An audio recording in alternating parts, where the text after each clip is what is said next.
Israeli আকাশসীমার পূর্ণ নিয়ন্ত্রণ নিয়েছে ইরান। শক্তিশালী মিসাইল হামলায় ইসরায়েলের প্রতিরক্ষা বলয় ভেঙে ফেলার মধ্য দিয়ে এমন দাবি করেছে আইআরজিসি। এর আগে ২৪ ঘণ্টায় বিমান ঘাঁটি সহ ইসরায়েলের বিভিন্ন স্থাপনা লক্ষ্য করে ৯ দফা মিসাইল হামলা চলে।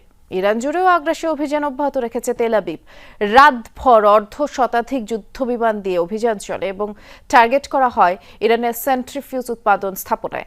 মানবাধিকার সংস্থাগুলোর হিসেবে ষষ্ঠ দিনের এই অভিযানে কমপক্ষে ৫৮৫ ইরানির মৃত্যু হয়েছে।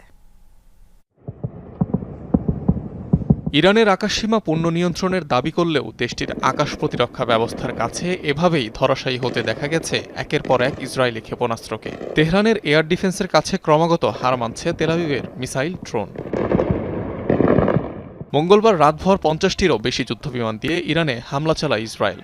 ধ্বংসের দাবি করা হয় বিভিন্ন সেন্ট্রিফিউজ উৎপাদন ব্যবস্থা, যা সরাসরি তেহরানের ইউরেনিয়াম সমৃদ্ধকরণ কর্মসূচির সাথে সংশ্লিষ্ট। প্রায় ২০০টি মিসাইল লঞ্চিং সাইট ধ্বংসের দাবি করেছে আইডিএফ। নতুনভাবে তেহরানের বিভিন্ন এলাকা থেকে বাসিন্দাদের সরে যাওয়ার নির্দেশ দেওয়া হয়েছে। কিছুক্ষণ আগেই ইরানের প্রাণকেন্দ্রে বড় পরিসরে হামলা চালিয়েছি আমরা। রাত ৫ নামের যে কমান্ড সেন্টার থেকে বেশিরভাগ মিসাইল লঞ্চ করা হতো তা নির্মূল করা হয়েছে। ২৪ ঘণ্টায় ইসরায়েলে ৯ দফায় মিসাইল হামলা চালিয়েছে ইরান। টার্গেট করা হয়েছে উত্তরাঞ্চলীয় মেরন বিমান ঘাঁটি। মধ্য ইসরায়েলে ইরানের ক্ষেপণাস্ত্র হামলার পর বেশ কয়েকটি অগ্নিকাণ্ডের খবর পাওয়া গেছে। এছাড়াও নিয়মিত বিরতিতে তেল আবিব, হাইফা সহ বিভিন্ন এলাকা লক্ষ্য করে চালিয়েছে অভিযান। এরই মধ্যে ইসরায়েলি আকাশসীমার পূর্ণ নিয়ন্ত্রণ নেওয়ার দাবি করেছে আইআরজিসি।